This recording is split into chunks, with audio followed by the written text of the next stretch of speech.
안녕하세요. 명인들의 기이한 일화, 최삿갓의 야히스토리입니다.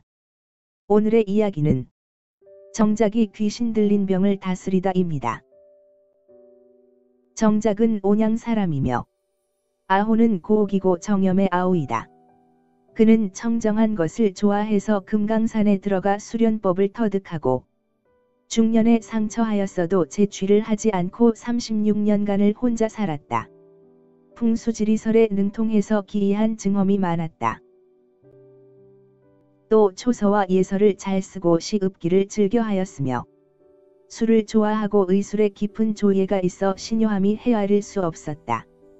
어떤 사람이 사승으로 고통받는 병에 걸려 며칠을 심하게 투병을 하였는데 정작이 처방하여 약을 써서 치료하니 그 병의 증세가 5번 바뀌므로 약도 5번 바꿔서 치료하여 다 효험을 보았다.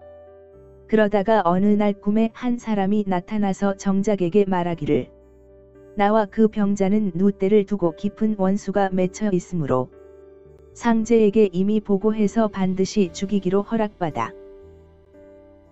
내가 5번 그 증세를 바꿔서 그대의 약을 피했으나 그대는 그 약을 5번 바꿔서 치유시키니 내가 도저히 그대를 이길 수 없소. 6번 그 증세를 바꿔도 그대가 또다시 새로운 약으로 치료한다면 나는 마땅히 그 원수를 다른 사람에게 옮겨 그대와 더불어 사승으로 겨룰 것이니라 하였다. 정작이 깨어나서 매우 기이하게 생각하고 있는데 곧 그 환자의 집사람이 급히 달려오므로 연고를 물으니 과연 병 증세가 또 변하였다는 것이었다. 정작이 꿈의 징조에도 개의치 않고 또 그 증세에 따라서 약을 쓰도록 일러 끝내 치유하였다. 대개 사가 사람을 미치게 하나 사람 마음속에 생기의 허함을 타서 살을 투입하는 것이므로 사람이 좋은 약으로서 잘 막으면 사는 그 틈에 투입하지 못한다. 특히 고옥 정작과 같이 범인과는 다른 사람이므로 사가 감히 원수를 다른 사람에게 옮기지 못하며 정을 범할 수 없는 것이다. 한 여름 어느 날 벗 2~3명과 같이 이야기하고 있었다. 처마는 짧고 혹염이 극성을 부리니 그 더위를 이기기 어려운지라 손이 말하기를 호수 위에 떠있는 섬의 높은 누각에 앉아 옷을 벗고 발이나 씻을 것 같으면 거의 더위를 잊을 것 같은데 라고 하니 정작이 이것은 어렵지 않다. 그대들을 위하여 한번 시험해 보리라 하고 문 밖으로 나가서 세숫대야에 물을 담아가지고 부적을 넣고 무어라고 몇 마디 주문을 외우고 조금 있다가 뒤쪽 창문을 열고 벗들로 하여금 내다보도록 하니 집 아래에 문득 호수가 있어서 그 넓이가 10만 뼘나 됨직하고 넓어서 물가가 아득하고 푸른 물결이 잔잔한 가운데 섬 하나가 있으며 그 위에 오색 단청을 한 누각이 멀리 희미하게 보였다. 그 섬까지 무지개 다리로 연결되어 있으니 마치 거울 가운데 그림과 같았다.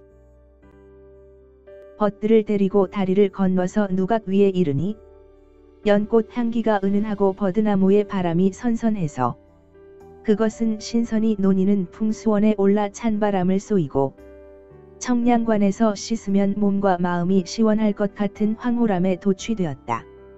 아울러 곧 선동이 상에 가득 차린 주안상을 받들어 올리니 아름다운 안주와 향기 나는 술로 배불리 먹고 취해서 쾌활한 이야기를 서로 통쾌하게 교환하면서 술이 몇 순배를 도니 드디어 물 밑에서 잠든 것처럼 고요해지면서 서로가 베개하여 다락 안에서 잠들어 날이 저무는 것도 몰랐다가 깨어보니 낮에 앉아있던 나지막한 집이었다. 모든 사람들이 한바탕 크게 웃고 헤어졌다. 어느 날 정작은 형 북창을 따라 고향으로 가는 길에 산골 마을에 이르러 한 집을 지나치다가 길을 살피며 아깝다. 저 집이요.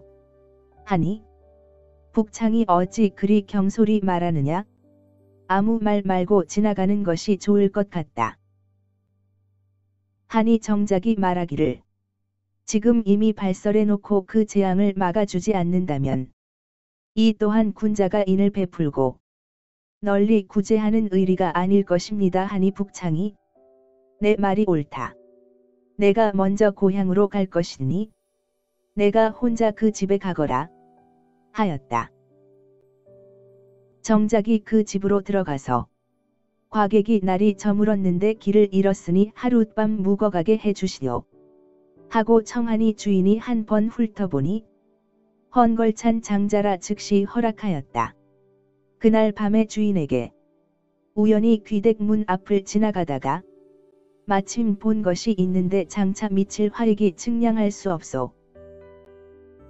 주인을 위하여 그 화를 제거하고자 하니 내 말이 허탄한 것이라고 생각하지 않는다면 전화위복이 될 것이니 주인이 내 말을 긍정하고 쫓겠습니까?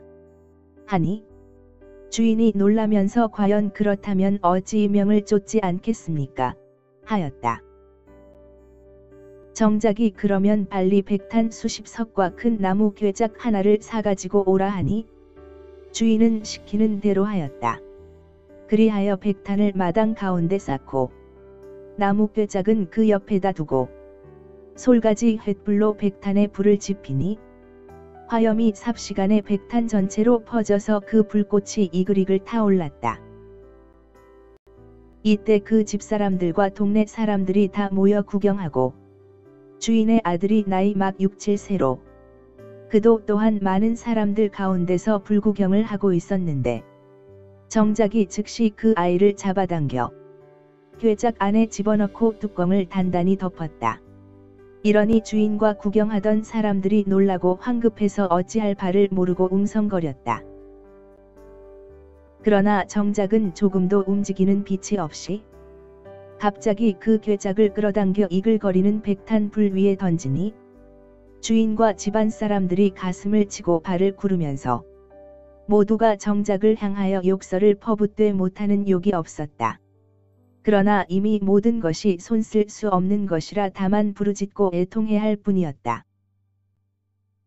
눈을 한 번 옆으로 돌리는 사이에 맹렬한 화염은 그 궤작을 태워 터뜨려서 비린 냄새가 코를 찌르니 큰 구렁이 한 마리가 불에 타서 구불탕거리는 것이 보였는데 곧 불에 타 재가 되니 정작이 한 종에게 불을 끄고 숯을 소재하도록 명령하고 며치쯤 되는 낮 끄트머리 쇠를 제 가운데에서 찾아내어 주인에게 보이면서 이 물건을 알겠소 하니 주인이 알겠습니다. 내가 10년 전에 못을 파서 고기를 길렀는데 고기들이 점점 줄어들어 괴이적게 생각하고 살펴보니 큰 구렁이가 고기를 잡아 삼키고 있는 것을 발견하고 내가 분노하여 그 구렁이를 제거하기 위해 큰 낫을 휘두르니 구렁이가 성내어 번쩍 일어나기에 낫으로 구렁이 몸통을 꿰뚫으니 낫 끄트머리가 부러지고 구렁이 역시 죽었는데 이 낫 끝이 틀림없습니다. 하고 하인을 불러 창고 안에 있는 낫을 가지고 오라 하여 맞추어 보니 딱 맞았다. 비로소 크게 놀라고 슬퍼하니 정작이 주인의 아들은 즉 뱀의 독정으로 복수를 하기 위한 것이어서 만약 수일만 더 경과하였다면 주인에게 망측한 환난이 닥쳐왔을 것이요. 악기가 먼저 나타났으므로 내가 차마 그냥 지나가지 못하고 이런 행동을 했으니 이제 아무 염려가 없을 것이므로 잘 이해하시오. 하고 소매를 떨치고 작별하니 주인이 무소히 살해하였다. 최삿갓의 야히스토리를 구독해 주셔서 감사합니다. 좋아요, 구독, 알람 꾹 눌러주세요.